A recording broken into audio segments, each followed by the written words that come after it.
Our podcast is brought to you by our awesome and food-loving sponsor, IKEA. We are partnering with IKEA this month for their Make Room for Organization event. It's happening at your local IKEAs on Saturday, January 27th and Sunday, January 28th, 2018 from 9:30 a.m. to 4 p.m. So go on to www.ikea.com/US to find your local store to see what's happening at your stores. Now, if you are in the Utah area, our local IKEA is the Draper one, and we're pretty excited because we are going to be doing some fun stuff there on the 27th, which is the Saturday. We are going to be streaming on Facebook Live their class called Junk Drawer No More at 10 a.m. Mountain Standard Time. So jump on there with us because we will be doing some giveaways. So comment and we'll be asking questions. So jump on if you can. And we also would love to see you in person too. Yeah, we'd love to meet you. Yeah, because once again, we'll have a drawing for the people that are commenting online as well as people that are on site at IKEA.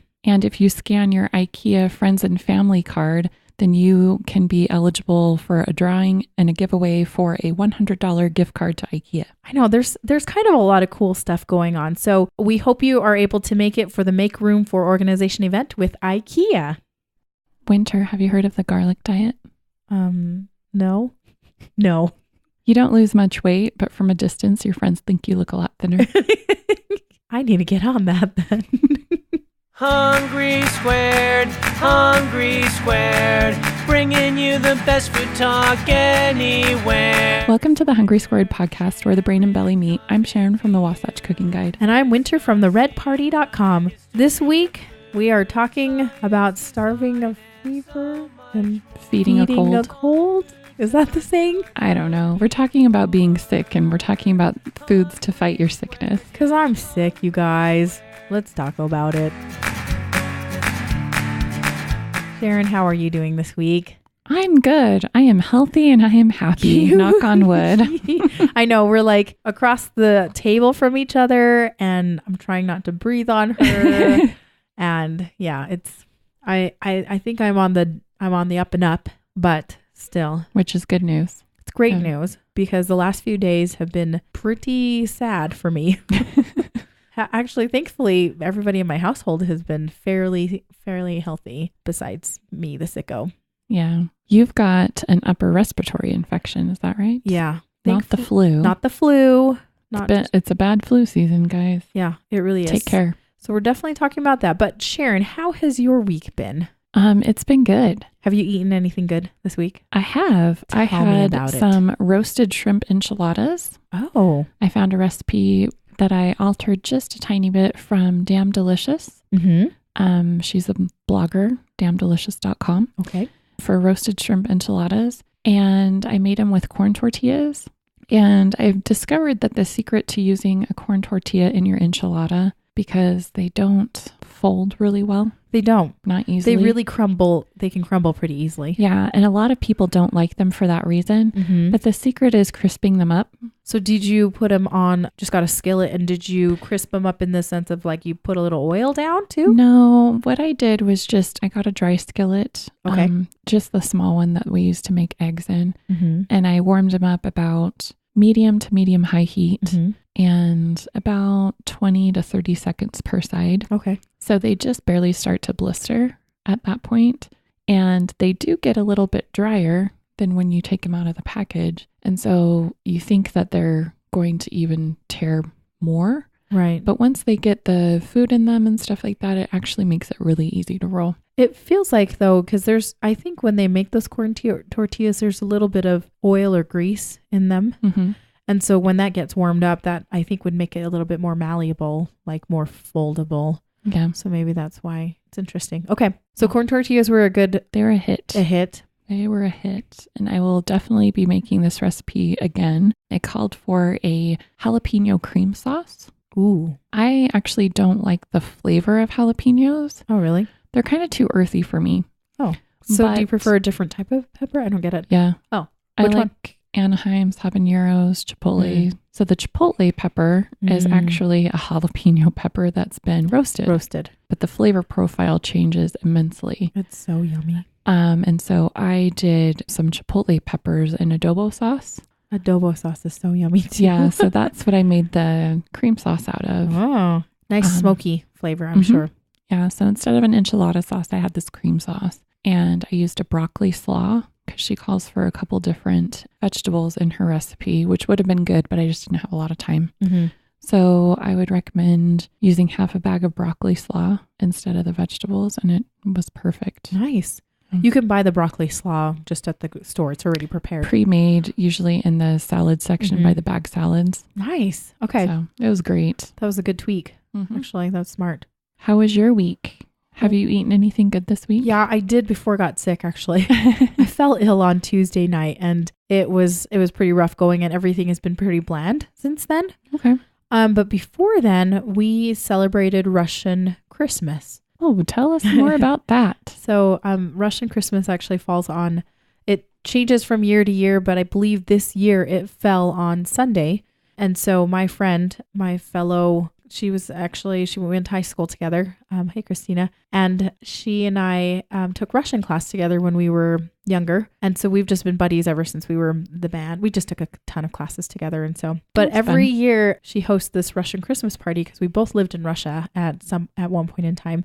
And for some reason, it just is our excuse to see each other once a year. And so she invites all the other people that have lived in Russia, because she has quite a few people that have lived in Russia that live on her street. And on your street? On her street. Oh, on her street. That's street. Interesting. Yes, it really is kind of funny. So they invite everybody over. We always get invited over. And Lee, of course, made his borscht, which is Yummy. is a beet cabbage soup. But he does an amazing job of choosing a really nice cut of meat for the pork that we put in there. You don't have to have any sort of meat, but I think it tastes dang good with that little bit of pork. But the thing that stood out at that party, and I'm saying that because I had, I think, 2.5 helpings. Oh, whoa. This girl, this woman that was invited to this party, she slaved away at this torte, or it's a Napoleon torte. So it's a Napoleon torte. Okay. And the thing that was, because I actually think I've never had this Napoleon torte, but you see it and you're like, that looks like kind of a hot mess. Like it just looks It's with messy. the pastry, right? Yeah. And the cream. Yes. Kind of like a cream puff, but deconstructed. Exactly. So you can actually so there's layers of pastry and then layers of cream. Yeah. That's basically what it is. Okay. But I have never had it this way before, where she basically made each of the layers of pastry she made a pie crust for every single layer. And I think she said she put in like 9 to 11 different layers. Oh my gosh. And so if you can imagine that you're baking, basically a thin pie crust, and then taking that out after however many minutes, 10 minutes or something, and taking it out and putting another one in. I mean, like, that's a lot of... It was labor intensive. And then like the last layer, you get it and then you crumble it on top of the cream and stuff like that. It just looks, once again, kind of messy looking, but holy cow, it was so good. I'm going to post a recipe in the show notes, but it's all in Russian, you guys. I'm sorry. Awesome. Can you translate it? I could probably translate most of it, though we don't have vanilla sugar. I guess you can make your own vanilla sugar. Easily. So, but I will post this, but the cream was so good. And that pastry, cause she's like, oh, you could do a puff pastry, but I was like, oh no, it's so good as a pie crust kind of a pastry. Okay. And seriously, I think I had 2.5 pieces because I was like, oh, I'll get one for myself. Oh my gosh, this is so good. I'll get one for Lee, which I promptly ate. Right. I got to get some for Lucy. And then I promptly ate half of that.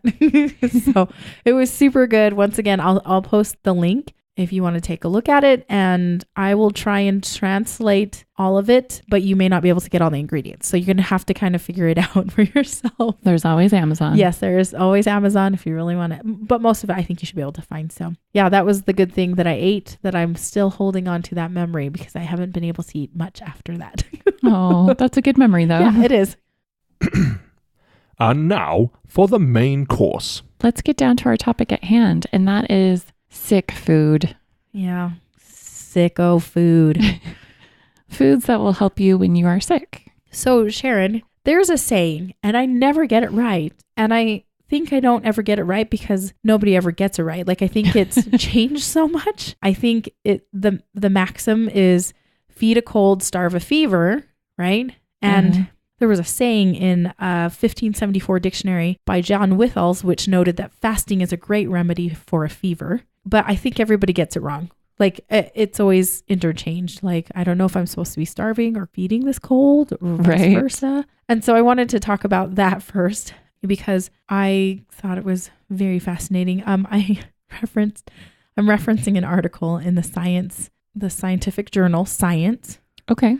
From 1929. It's been around a long time. It's been around for a long time. And it's a very reputable journal. But there's a specific, in volume 70, on the 20th of December, 1929, there is a little couple of paragraphs, actually. And it says, feed a cold and starve a fever.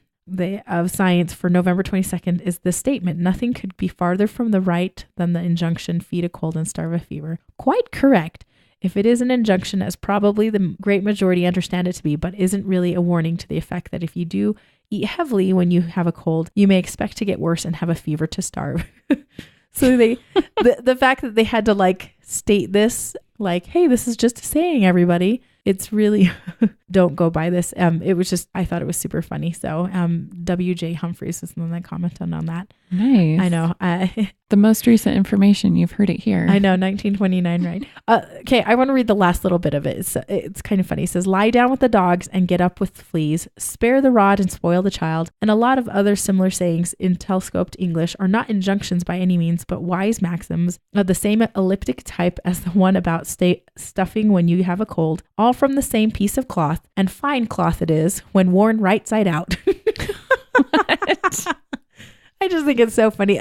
Because in some of these they do comment, like some scientists write in after an article has been published and they can comment on it. And I just think it's funny. He's like, yeah, it's a nice maxim, but take it with a grain of salt kind of thing. Right. I just thought it was funny. Okay. So the question is, does this really work? Like, starve a cold, feed a fever? Yeah. Is that a thing? And have you noticed it being a thing as you've been sick? Well, I personally think that I just don't have an appetite. Haven't you noticed that? Yeah. I mean, when I get sick, sometimes, it depends. But yeah, a lot of times I don't feel very good and I just don't feel like eating. Yeah, I just don't feel like eating and I don't feel like drinking anything. I mean, that sounds silly because when you are sick, when you have a cold, or for example, a lot of times you are going to, your body needs energy to fight off these illnesses. So you do need healthy food in order to basically help your body out. So, but obviously you should overeat because that's probably not going to help either. Right. Yeah. Now for a fever though, the fever, your body goes into this, your immune system kind of ramps up because it's trying to raise the body temperature, increase metabolism. It's trying to basically beat off any bugs that are in your body. And so the energy demand is actually quite a bit higher when you have a fever. And so they do talk about, you need to make sure that you are taking in calories when you do have a fever. Now, yes and no. No, I would say this is probably, once again, cut from the same cloth and worn inside out kind of a thing. William Schaffner, the chair of the Department of Preventive Medicine at Vanderbilt, he said you have to make yourself drink fluids even though all you want to do is collapse, because fluids are going to be the one thing that is going to help you the most, because fevers dehydrate the system and that can induce sweating. So you're going to just be dehydrated. So you do need to make sure that fluids are on board so you can combat your cold and your fever, whatever it happens to be. And then also when you do have water on board, then you are allowing mucus to be made, which definitely helps move things along. Mucus is gross, you guys. I'm just saying that. This is a food podcast and we're talking about mucus. I apologize. You want to flush that out, though. You want to flush that out. So make sure that you're staying hydrated. I would love to talk about a couple of things. Chicken soup. Yes. Because everybody says, does chicken soup is the adage of having some chicken soup when you're feeling good, not feeling good, helpful? Is it the thing that will help you make you feel better? No, not necessarily. But there are a few things that could help. And I'm going to say not necessarily, but there's a few things that do help. Chicken stock or chicken broth. Now stock is going to be better because that's more concentrated. Is made with the bones in it, made with all the things in it. So you get a lot more electrolytes and a lot more nutrients that way. But sometimes you just really need some salt. You just need some You just need some electrolytes, and that broth can help replenish that. And let's be honest, a lot of the ingredients that are in chicken noodle soup, for example, chicken, some carrots and Carrots, celery, onions, noodles, if anything, very benign foods. If you think about it. Well, some people put garlic in there too. Yeah. In the sense of like they're not going to upset your gut. They're not super heavy fatty things. They're not dairy laden. Just some vegetables. Some vegetables and some chicken. So they do say that even though it's not, there's no studies that are conclusive that it's going to help your cold or help your flu, whatever, it does say that it will help get you to feeling better. Plus, there's something called the placebo effect. We've all heard about that before where, you feel like you're getting treated with something, a treatment, and you just feel better. Yeah, feeling better, even if you're not completely cured or all the way better yet, is how you feel is very important. Yeah. Are you still feeling really achy and tired? If you're feeling a little bit more perky, you can do more things. Yeah. Now, I want to finish up with one I thought extremely interesting article. Well, let's hear it. And it was published on September 8th of, I think, 2016 in Cell magazine. Cell, it's a scientific journal called Cell. And they had, this was so very interesting to me. So they infected animals with, I think in this case, they were mice or rats. And they were trying to kind of go off of the, do we starve or do we feed? And they had two different infections that they infected these animals with. So the first set of animals was infected with a bacterial infection. And the second set of animals was infected with a viral one. And this Yale research team, and it was led by immunobiologist Ruslan Mejitov. He was trying to see what the impact of nutrition was on how the virus and the bacteria progressed. Yep. And he states when animals are infected, they stop eating and they switch to a fasting metabolic mode. The question was whether fasting metabolism is protective or detrimental. So my wanting to not eat anything, is this a good thing or is it a bad thing? So the researchers, when they fed the animals, they found that those with the viral infections survived, but the ones that were bacterially infected succumbed to the illness. That was very interesting to me. So the bacterial ones succumbed. Okay. When they were fed. Now, so they were looking at what was actually given. And so it was better to starve in the viral case. In the viral case, no, they fed the folks in the viral case, and they fed both of them, viral and bacterial. Okay. Viral lived, bacterial died. The animals died.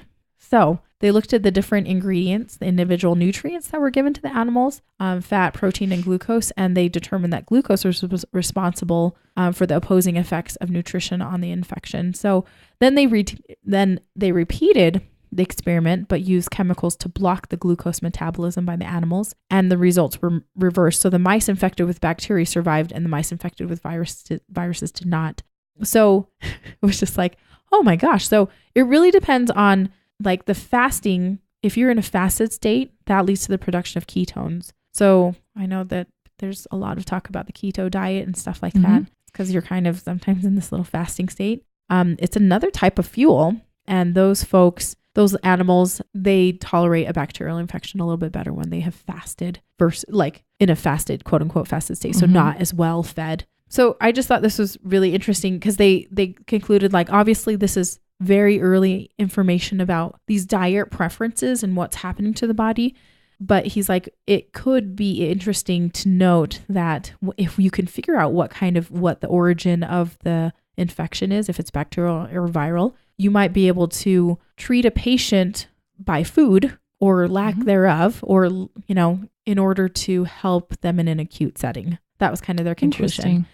So I don't know if that was totally clear. I apologize because there was a lot going on in this particular study.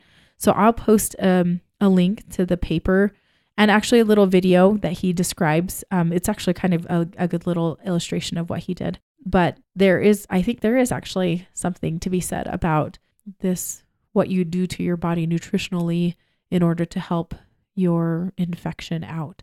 or not help it out, I guess. Yeah, I would totally agree with that. Yeah. It's just, I thought it was very interesting. So anyway, that's all I've got.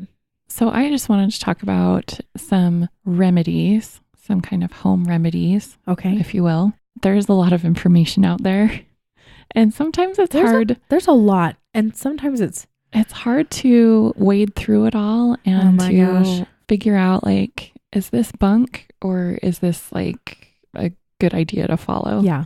So some points that I wanted to say when I did some research on home remedies is that warm liquids always seem to be best if you have a cold or flu or any type of respiratory irritation or bronchitis, something like that. It seems like any type of hot broth or tea, that type of thing, will keep your nasal passages moist. It's going to prevent dehydration, and the hot liquids are a lot easier to swallow than the cold liquids are.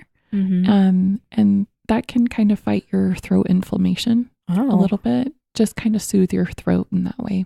That seems contrary to me, but I guess it does feel nice when you've got a sore throat to have something warm. Yeah. And then some of the common ingredients, I guess, in foods and teas and things like that came up were a lot of things that you might find in your spice cabinet. Ginger, I'm sure. Yep. Ginger is on there. Garlic. Cinnamon. Oh, cinnamon. Oregano. Oh. Nutmeg, rosemary, and thyme. Oh. And also lemon and turmeric. Oh, yes. We've talked about both of those. Yeah. So a lot of these things have properties, and I'm not saying that they're in no way a substitution for medicine. Like if you need an antibiotic or something like that, or if you're very sick, please go and see your doctor. Yeah. But yes, please. Yeah. Let's make that disclaimer right now. Go and see your doctor. We are not physicians. We do not have any medical business with you. Yes, we to don't. give you medical advice. No. So this is not a substitution for medical advice. Yes, this is a science and history and design show it's a podcast. It's a podcast. Don't take us seriously. Come on. But these ingredients have properties in them. Yes. That are antibacterial, antifungal. They have expectorant properties, so they can help you with like coughs, colds, sore throats, and that kind of thing. But they aren't actually an antibiotic or actual medicine. Right. But I mean, food can be a form of medicine. It can either help you get better or sometimes, in the case of these monkeys, help you get worse. Yeah. Well, and they can, I would say a lot of these can kind of help alleviate some sort of symptoms. Yes. Some of these symptoms that you may have as well. Exactly. And help with that placebo effect of feeling better and being able to get on with your day. Yeah. However, if you are contagious, please stay away from public places, especially like your workplace. Yeah. Come on. Or a school or something. I know. Just don't spread it. Just don't spread it because it's really easy to do that. Yeah. But a lot of these things like the oregano, the cinnamon, the garlic, you can make, and ginger, like any of those things, you can make kind of infusions, concoctions for teas or broths, something warm and soothing for your throat and for just to feel better. So you wouldn't necessarily put it in like scalding hot water. You would probably just... No, you just want to steep it in pretty hot water. Oh, okay. So like, it doesn't have to be boiling by any means. But a lot of these things, like the oregano tea, you could just take a teaspoon and steep it in a couple cups of water, of hot water, and kind of drink that. Same with the ginger. You can add some lemon or garlic to that or turmeric. Yeah. And just kind of, I mean, it's a savory kind of thing, but it just helps you feel better. You can add a little honey to that because honey does have antibacterial properties as well. And it is soothing, I feel like. And honey is also really helpful for allergies and things like that. Yeah. If you buy local honey. Honey with your local pollination, pollens and things like that in it. So there's a couple of interesting recipes that I found for homemade cough syrup. A lot of cough syrup. Cough syrup? Yeah. What? So it's, again, kind of a soothing thing. Temporary relief. This isn't cough syrup with codeine or anything like that. It's not making meth or anything. But I saw some good ones, some that did have alcohol and some that didn't. And I was really excited to find the ones that didn't, because basically there's a lot of people out there that will swear by the hot toddy. I think I've talked about that before. Yeah. I have a friend who he used to keep 2 bottles of scotch, and one was for medicinal purposes. No way. And so that had like the sick germs on it. And so he would swear by how sick he was. Like sometimes it was only like, oh, I just need half a bottle of scotch to kick this thing. And sometimes it was a full bottle. And I was like, oh my gosh, you're going to be like sleeping for days. Oh my goodness. Yeah. So, I mean, I'm not saying that you should go out and drink your life away. Don't do that. Here is a great recipe for some non-alcoholic cough syrup. Okay, let's talk about those. So this is from goodlifeeats.com. And they say to use half a teaspoon of cayenne pepper, half a teaspoon of ground ginger, 2 tablespoons of honey, 2 tablespoons of apple cider vinegar, and juice of half of a lemon. And you'll put that in half a cup of water. Cold or hot, doesn't matter? Doesn't matter. Okay. Just dissolve it all. Mm-hmm. Drink that. Let's see. Can't remember how often they said to drink that. So the directions for that are to combine the ingredients in a jar, cover it with a lid, and shake to combine. And then you just take 1 teaspoon at a time. Oh, okay. And then and just repeat every couple of hours as needed. So you don't really have to ration that too much, but you're not going to drink that whole concoction. Don't do that. Yeah. Just keep it in a jar, like a mason jar, and just kind of shake it up and then take it as needed. Store in the fridge, you think? I guess you all wouldn't of those necessarily have to. All of them are shelf stable. Okay. I mean, I wouldn't want that hanging around my house more than like a week or so. Yeah, I think I would probably put that in the fridge only just because you've added water. So water is a lovely medium for things to grow. True. And also remember, don't give it to super small kids who can't have honey. They usually recommend 1 year. 1 year for giving your kids honey. Because of botulism. Mm-hmm. The possibility of botulism. Yeah. So put that in a jar, put it in the fridge, shake it up, just take it every couple of hours, and that's a good throat soother. I'm curious to see if anybody else has made any sort of homemade cold remedy type things. Yeah, I saw some homemade cough drops. And oh, really? Yeah, I've seen actually several recipes for homemade cough drops, and it's similar to making candy. Yeah. So it would have to be. Either turn out or they don't.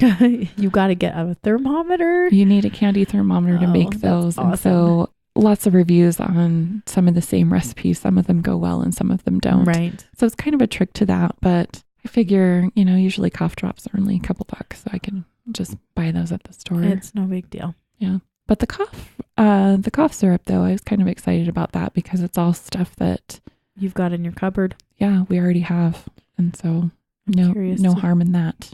Curious to see if it would work. If it would soothe. Yeah. Well, I feel good about that. Okay. Thanks for joining us today for our mini episode, and we hope that winter gets better soon. Sorry guys, I wish it was longer, but I'm gonna die. Okay, I'm not gonna die. I'm on the up and up, and I'm on the mend. If she doesn't fall asleep right here. Yeah, I know. I'm kind of a little. She keeps looking over at me like, "Are you okay? Are you okay?" I'm okay, everybody, and we're so glad that you're here, and we're glad that you tune in.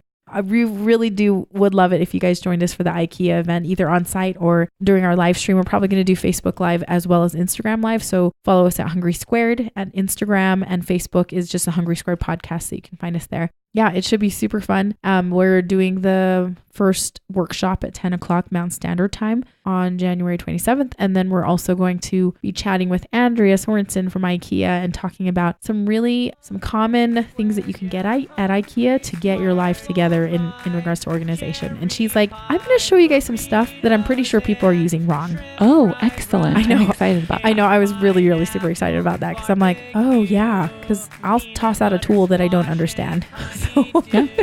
So I think it'll be super fun. So let's chat soon again. Please join us next week for our next episode of Food Nerdery. Okay, love you. Bye. Bye. Hungry Squared, yeah.